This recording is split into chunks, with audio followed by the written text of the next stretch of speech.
হাফিজুল আসকে দেখতো বর্তমান ওদের জেল হয়ে গে হাফিজুল আসকে দেখ কার বলতো তুই আমার একটু হাত দাও দিন এই জায়গাটা হাত দাও দিন নিচে নিচে আর একটু নিচে কিরে লাগালি হবে। আচ্ছা এই যে কোমরে হাত দাও দিন কিরে তোমাদের বেল দিয়ে খালি তো ঘরে মারছো কার কাছে মাল কাছে মারছি বলবো আমার এখানে তাহলে বেল দিলে হবে। যন্ত্রণা করতো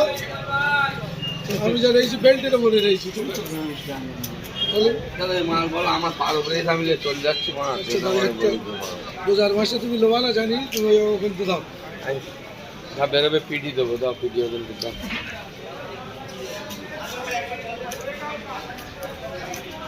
রামদাবে সত্যি বুদ্ধি ভাড়া পা দিচ্ছে 60 মাসের ভাজা নাকি খারাপ গিয়ে হঠাৎ করে খারাপ বলতে বিয়ের লগ্ন আর নেই না নেই। মেন কথা হচ্ছে বিয়ের লগ্ন বিয়ের লগ্ন চোট করে যাওয়ার মতো বিয়ের লগ্ন চটে উঠে ছেলে মেয়ে এইবার ঝাঁজ হয়ে ঠিক করতে দেখতেছে ও আর হবে না বিয়ের সাথে এইগুলো যা হবে তাই বলো আমাদের তো চল লাগে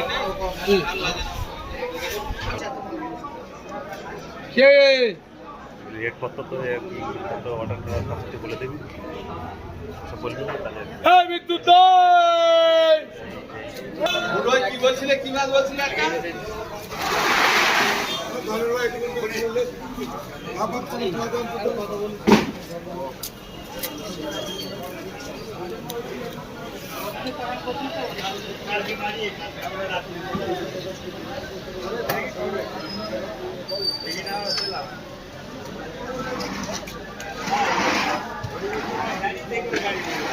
জয় বলাকার নিবি না হ্যাঁ না না বল বল 470 টাকা বিটাচ্ছে বলবি করে করে করে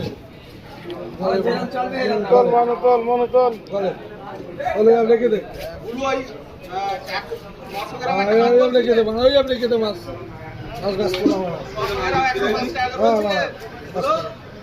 এই ঠ্যাংটা ভেঙে দিস না তাহলে সত্যি তুই দেবো না ওই যার মাছ ও টাকাটা এই করতেছে সেদিন মানে অত টাকায় বিক্রি রেখে ওই একটা যাচ্ছে তো ঠ্যাং তোমরা বলো লক্ষ্মী সোনা মাছ কারণ দিতে হবে না বুঝতে রাখো না যার মাছ তার ফেরত দেবো আমার কোনো আমি মশুর তুলতে তো আমাদের একার বুঝতে না তারপরে জল মেরে রেখে দে জল মেরে ঝুড়ি চাপাতে ফোন কর জায়গায় দোকান হবে না। ভিডিওটি ভালো লাগলে একটা লাইক করে দেবেন অবশ্যই বন্ধুরা প্রত্যেক